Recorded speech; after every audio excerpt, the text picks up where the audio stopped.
Hey, I've been quietly observing here for a bit, dealing with the whole cheating thing in my life. My wife and I have been married for 8 years, a bit longer if you count the time we've been together, and we have 2 young kids. This year has been rough, with some arguments, but nothing I thought would lead my wife to cheat. Recently, I noticed her being distant and uncommunicative, so I confronted her one evening. She admitted she wasn't happy and felt no spark. Initially, I blamed myself for not being attentive, which was true. The next day, I found a really lovely, dubby message on her phone. I discovered she'd been messaging a guy for a long time with lots of I love yous and plans for a future together. It hit me hard. Following advice from various threads, I didn't confront immediately. I read a lot, consulted a couple of lawyers, one on retainer now, got my head straight, and stayed calm. A couple of days ago, I calmly confronted my wife and asked if she was having an affair. After a few minutes, she admitted everything. Long story short, it's been going on for 6 months, and she claims it's the deepest emotional connection ever. Complete BS. Anyway, I set boundaries, cut off contact, suggested marriage counseling, and more. The breaking point came when she resisted cutting off contact. Even when I asked her to do it in front of me and insisted on seeing him one last time, I stood my ground and told her if he's so important, pack a bag and go live with him. She backed off, calling me a controlling yank. She sent a text this morning, but I suspect she'll try a different means of communication. I don't see much hope, and I honestly don't want it at this point. I just want to be able to tell my kids in 20 years that I tried. We have marriage counseling tomorrow, but I'm leaning toward filing before wasting more time. I'm cautious due to my kids, but is this the right move? I have the paperwork filled out with my lawyer. They just need to process it, and I'll pick a date to have her served. Going the doormat route won't end well. I need to think about my future, my kids, and move on. Update. The past few weeks have been really tough, but they've given me time to think and reflect. My wife and I went to counseling after our first big talk, and I must say the counselor was great at listening to both of us without blaming anyone. She helped us navigate our new reality and pointed out some issues in our relationship. While it doesn't excuse my wife's behavior, it's good to know for the future to avoid making the same mistakes. As mentioned, my wife didn't seem to follow my request to cut off contact with the affair partner. I noticed some messages before she went completely silent. After seeing that, I decided to file for divorce, and she was served a few days ago. At the same time, I had a heart-to-heart with my father-in-law, who I'm really close to, prioritizing support for our kids over our relationship. It seemed like my wife wanted to ignore the issue. Naturally, my wife was really upset at first. Her fantasy was shattered, but our therapist talked through why this needed to happen from my perspective. I think she's starting to realize the consequences of her actions and the real things that will be lost. I'm just trying to process the new life ahead and the big change in my identity from being a husband and father to something else. Similarly, since I filed, my wife was shocked and she's been very emotional these past few days. I honestly think she never expected me to walk away. I've kept my distance, but I've seen a noticeable change in her. On a positive note, we've talked more, kept our conversation civil, and focused on our shared priorities, especially our children. I've made it clear that she caused a huge wound, and she needs to do the heavy lifting to help repair it and give me space and time. If I can never start to forgive, I'll say it again and again. Her actions are the most selfish, self-centered, and horrible things you could do to a person, but I haven't lost sight of the fact that we still need to raise our children. That's my main focus as I figure out how to move forward to the next phase of my personal happiness. I'm honestly proud that I found the strength not to dwell in self-pity, anger, or sadness, and to make the right moves to keep my dignity and look forward to a brighter future. I don't know all the next steps, and my feelings are constantly changing, but I'm starting to feel some inner peace. I'm in the post-serving phase and working closely with my counsel. What I'm wondering is if any betrayed spouses here took advantage of the affair fog to get better divorce terms and how they managed it. My soon-to-be ex-wife is clearly deep in the fog, still contacting the affair partner, and at the moment, I haven't bothered her about it. Update. My wife cheated, forming a stronger emotional connection with someone else. We still love each other but aren't in love anymore. I filed for divorce, and it's been about a month and a half since everything came to light. I'm working hard to move forward. The process is ongoing, and I'll share updates when the time is right. Probably in a while. If you've been through this, I'd appreciate any advice, lessons learned, or things you wish you had known. Just reaching out in case there's more helpful information. I filed for divorce and things are moving in that direction. I'd like to hear how others dealt with in-laws and friends, especially when they try to make you look like the bad guy. After filing, I informed some in-laws, my family, and a few friends, but I didn't make it widely known to keep some things private. However, it seems my soon-to-be ex-wife has shared her side, and I'm getting cold vibes from her family and others. It's tough when close family turns their backs, even though I've been a good dad and my wife has acted immorally. Did people eventually see the truth and change their opinions, or did they just move on? While it's natural for people to take sides, those who believe her probably weren't loyal to you anyway. You don't need people like that. Focus on your kids and your side of the story. At the end of the day, you know what happened, and that's what matters. Update. The day brings some closure to the saga that began last summer, during which I sought advice from everyone here. Going through this process is tough, especially when close family is far away. It's challenging to be alone with your thoughts, but there's wisdom and introspection to gain. To recap, my wife cheated, and I found out realizing there was no hope, as she was deeply involved with the affair partner. I filed for divorce immediately. The past few months have been frosty, but relatively drama-free as my soon-to-be ex and I separated our lives in the house while still co-parenting. The discovery and mediation process moved quickly. We agreed on 50-50 custody for our kids along with schedules and holidays. Asset division in our no-fault state followed the book with some give and take. The final conclusion is on the horizon, and for the most part, the divorce is complete. As for advice from this fiasco, I learned several things. First, don't bother with the pick-me dance. I tried for a week before realizing her decision to cheat was hers to live with. Second, hire an experienced family law attorney who was reasonable. The person who helped me was crucial in reaching a resolution without crazy fees. Third, lean on friends and family for support as much as possible. Fourth, prioritize regular exercise to maintain mental health. I started hitting the weights a month after D-Day, and I'm starting to see the benefits. The confidence gained has been helpful to get through the process. Fifth, engage in individual counseling and talk with someone. This has been tremendously helpful. Sixth, realize that the cheater's decisions are their own. No matter the excuses, it's on them. I heard it all from my soon-to-be ex, but I now know our marriage went wrong after she invited someone into her life who fed her lines, stroked her ego, and gave her extra attention. She had to make me the bad guy to justify her actions in her mind. While stress may have played a role, not communicating with her husband and confiding in a two-time divorced cheater with no moral compass is entirely her responsibility and a recipe for disaster. The final chapter of this saga is yet to be written, but poor choices carry consequences. That's all I'll say on the matter. Update. I'm not too far from moving into my own place because of my kids with my soon-to-be ex and legal reasons. I've stayed in our marital house during this process, and I've shared updates in a couple of other threads. Thankfully, the end of the tunnel is near for me. Even though I'll have to co-parent with my cheating ex, I've made it clear that she ended our marriage and any chance of friendship. I don't have room in my life for a dishonest cheater.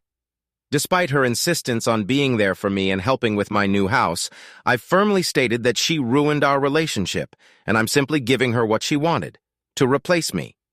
I've even told her she won't be welcome in my house. Has anyone else dealt with an ex wanting to stick around? I guess it's some sort of appearance thing, trying to make the split seem less bad if we're friends. So far, her fair partner hasn't shown up, and she tries to hide it. But I know it's only a matter of time before their supposed deep emotional connection takes them elsewhere. I have no desire to be in the same room with them, but I'll watch from a safe distance when it all falls apart. Today, the official decree came, and I'm no longer married. I got the keys to my new house and will start moving soon. I chose a buyout to start fresh and got lucky finding a well-kept house a minute from my current home. It has a huge backyard, wood fire pit, big garage, and a prime location. I back up to a nature preserve, perfect for my outdoor hobbies. It's my own little paradise. Some may wonder why I chose to stay so close. Well, I want to be near my kids so they know their dad is close when they need me. Following the community's advice, I focused on what's important, started working out, and embraced a new career opportunity that's paying off. I haven't bothered with online dating or looking for a new partner and plan to enjoy the single life for a while. My focus is on my 2 kids and personal growth. As for my ex and her affair partner, I'm starting to let go of that disaster. Whatever happens is no longer my concern. As someone wisely said, when someone gets with a cheater, they're getting someone who cheated. I did my best as a husband and father, and it's time for someone else to appreciate it. Update. That said, in my new free time, unfortunately, I've reflected and seen the life I had planned disappear. I wonder, how could this happen so quickly? I'm sure everyone has had time to ponder the who, what, where, when, why, but when I look back, my spouse and I had a great life ahead. Our careers were doing well after some initial major efforts to establish ourselves. We had a paid-off home, 2 beautiful kids out of diapers, and college funds for them, among many other things going for us. Thinking about this is my final challenge to overcome, but I can't grasp the mindset of someone who had so much, but decided to destroy it all and go all in on unreliable serial cheating. Do I need to mention OMB one more time to this group? I know I'll struggle for a while to heal from all this, but when I look at our history and lives together, I just wonder how a person can be so selfish and stupid. I understand desire can't be negotiated and all that jazz, but the whole point of being married is to work together as a team and continuously fall back in love with each other. Update. Wanted to give a quick update, especially for those folks who just went through their D-Day and are worried about what life may be like. It's been 6 weeks post-decreate, and I moved into my new place a month ago. I've been working like crazy to set it up as my sanctuary, and now it's well furnished and feels like home. My home. My kids have visited many times, and the rotation is working well. People say kids are resilient, and now that I've seen it firsthand, it's reassuring. I'm happy to report that they're handling things pretty well. We have our own fun at Dad's house, and they've told me many times they love being over. As for me, it was initially weird having newfound freedom, but making to-do lists and setting daily, weekly, and long-term goals is helping a lot. I was initially sad, but keeping busy keeps those feelings away. Right now, I'm solely focused on self-improvement. While I've thought about putting myself back on the scene, truthfully, I have no interest. So I'm keeping my focus on home improvement, fitness, and my kids. Regarding the cheating ex, I keep it cordial, and that's it. No sign of the supposed deep emotional connection affair partner yet. What the heck? But who cares? Tonight I sat outside, had a few beers and a cigar, and enjoyed the peace and tranquility of my property. I thought about getting away from the situation my ex put me in, and it feels like the right thing to do for those at the beginning and doubting leaving. I get it. It's the toughest thing, and heartbreak is a kick in the junk. But deciding to eject a cheater was the only right decision, and I believe with time it will get better. Update now into the 2nd month of being on my own, and my house is coming together nicely. My kids are doing well, making memories, and I have some fun trips planned. Following the usual advice, I've stepped up my weight training and dieting, upgraded my home gym, and regularly hit the heavy bag. It seems to be working. In my monthly therapy sessions, my counselor noticed positive changes in my weight distribution and mentioned great progress mentally and physically. A little affirmation that things are heading in the right direction. I haven't bothered with dating. At this point, it's early, and I'm enjoying my free time, new projects, and spending time with friends. So to the main point of the post, and I'm sure everyone wonders, has bad luck struck bad people? I don't have the satisfying post detailing the downfall of OMB or the ex-wife just yet. However, its radio silence as the supposed greatest romance ever hasn't been revealed, and OMB remains a secret. I wonder why this could be.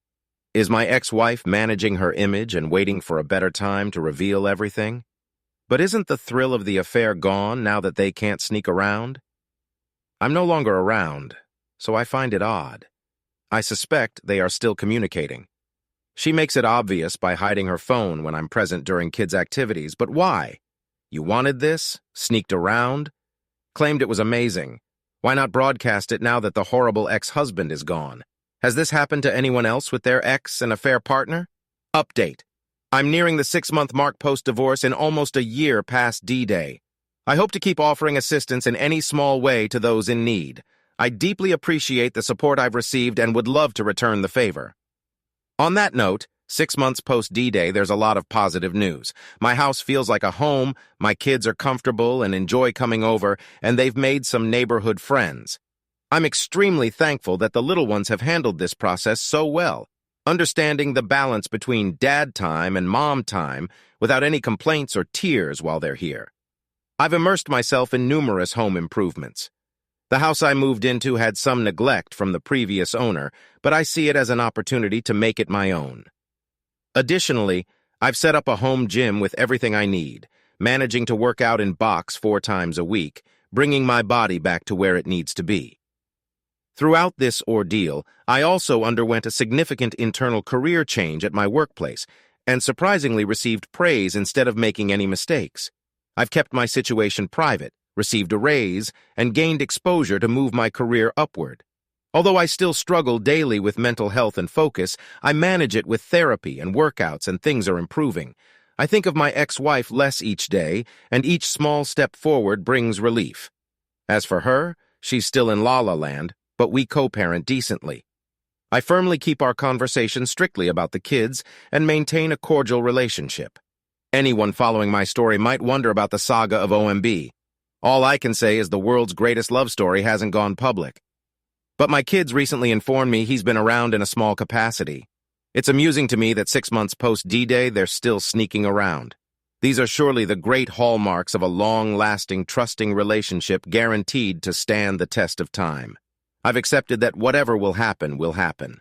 At this point, I feel fortunate to be away from a person willing to lie to their most trusted partner without remorse. I have a solid chance at building an even better life than before. Good riddance and good luck. Anyways, that is all. Update. I just wanted to share a great conversation I had with my buddy last night over a few beers. It's amazing how Friday night discussions can sometimes solve the world's problems. For context, my buddy went through a divorce 7 years ago, and his situation is surprisingly similar to mine. Even our exes share the same birthday. As I've mentioned in recent posts, the grand reveal of OMB and my ex is slowly unfolding. While I maintain low contact with my ex, my kids make comments, and it's hard not to feel bothered. Anyway, my buddy noticed my frustration and shared something that really helped. Dude, think about their lives. 2 cheaters getting together, and consider how lousy and low value that guy is from manipulating a married woman with kids. Now look at it this way. They have to make it work, no matter how bad it gets. You or I can meet new people, and if it doesn't work out, we move on without any problem or worry. They're stuck. He has to be in your old house knowing you built that, dealing with your kids and inheriting your selfish ex and in-laws. But they're stuck, or else they look stupid. Can you imagine that kind of hell? But you? You're free. I pondered on that, and this morning it really helped me gain perspective. What a dreadful future they have to look forward to. Just wanted to share this thought and ask if others have reached a similar conclusion or witnessed it in action. Thanks as always to you awesome people. Wow, that makes a lot of sense. Trying to play house in a home that the affair partner never built, a home that he helped to destroy. Update. A friend is invited to my kid's birthday. For those who remember my story, I've got something to share, but right now, I need some advice. Here's the background. My daughter's birthday is this weekend. I already had a small celebration last weekend with my family. Nothing extravagant, just some presents and cake, and my daughter loved it. Now the ex-wife is throwing her usual look how great I am party this weekend. I did receive an invite, but I just found out the other day that the affair partner, OMB, will be there. I called out my ex-wife, telling her it was a pretty lousy move, but she didn't respond. To make things worse, the ex-wife's co-workers, family, friends who knew about the affair will also be there. And the party is at my old house, enemy territory. This is terrible overall, especially since it's my daughter's party after our divorce. I can't shake the feeling that it's a setup. It's a loose situation. And after talking to some supportive members here, it feels like stepping into a pit of vipers. The only idea I have is to go in well-dressed with a fresh haircut and showcase my new physique. I've been putting in the work and staying positive, but either way, I just don't like this. It feels super manipulative on the part of the ex-wife. She knows exactly how she's playing this and wants me to react in a petty way. Any advice is appreciated. Update. Regarding the exciting update, this one's a good story. Initially, I told my ex-wife that I would be joining the party. What I didn't do was inform her that I'd changed my mind. I waited until Saturday morning to swing by the house and drop off my daughter's card and gift. Unbeknownst to me, the kids were at Grandma and Grandpa's house for the morning. As I drove into the driveway in my sports car, OMB's car was on the side of the road. I quietly strolled into the backyard, surprising both the ex-wife and OMB as they were setting up decorations. The look of utter terror was on both their faces. When I saw them, I didn't feel anger, just a sense of how sad they both are. Good luck together. Is that growth? I kept my composure and said, I'm here to give my daughter her present, but I won't be joining. The ex-wife was shocked, and she practically pleaded for me to join, but I declined politely. I went to your parents' place to give my daughter her gift and parted ways. I even gave a "Hey, see you later, bro" to OMB before leaving with my head held high. Not more than 3 minutes later, I got a call from the ex-wife pleading for me to come to the party, but I held my ground and politely refused. Shortly after I dropped off the gift, spent a few minutes at the ex-in-laws, played with my kids and said my goodbyes, all very kindly without mentioning the situation. As for me, I kept busy taking care of my house, had a good workout, much needed after a break, and went on a date. It was somewhat of a bust, but she was nice, and at least it was a distraction. My daughter called me today, thanked me for the gift, but didn't ask why I wasn't there. As everyone said she was so busy, she didn't pay attention. There it is. I know if I had gone, it would have set me back for nothing. Instead, she told everyone I'd be there, and with me a no-show and OMB present, people will likely figure out why.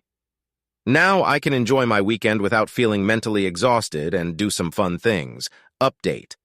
I'm still grinning about the little maneuver I pulled last week. Things have been going well for me since then. Anyway, here's a bit of humor for you. Some background since D-Day, as those who have followed my story might recall, my in-laws distanced themselves from me. I understand it. Family comes first. However, one member of my extended family has reached out, and we regularly spend time together. He's genuinely a person of character. I received a text on Saturday during the party. Hey man, let's grab some beers this week. Your presence is missed here. Fast forward to the other day when we met up, started having beers and got to the point. He began talking about how awkward the party was with people clearly uncomfortable about the situation. Surprisingly, OMB wasn't introduced to anyone. The ex-wife deliberately kept him apart during the party, directing him on what to do. The in-laws didn't bother talking to him and seemed pretty annoyed, sitting by themselves. He looked like a fish out of water, spending most of the time indoors and avoiding almost everyone. There were also quiet comments among some of the in-laws, aunts and uncles, saying that the party was lacking in class. I swear I'm moving toward indifference, but I couldn't help but laugh. My absence was well understood, and the fact that I had given an earlier gift to my daughter was known. So it seems like the family had a full understanding of why I wasn't there. Mission accomplished. Anyway, that's my Friday humor.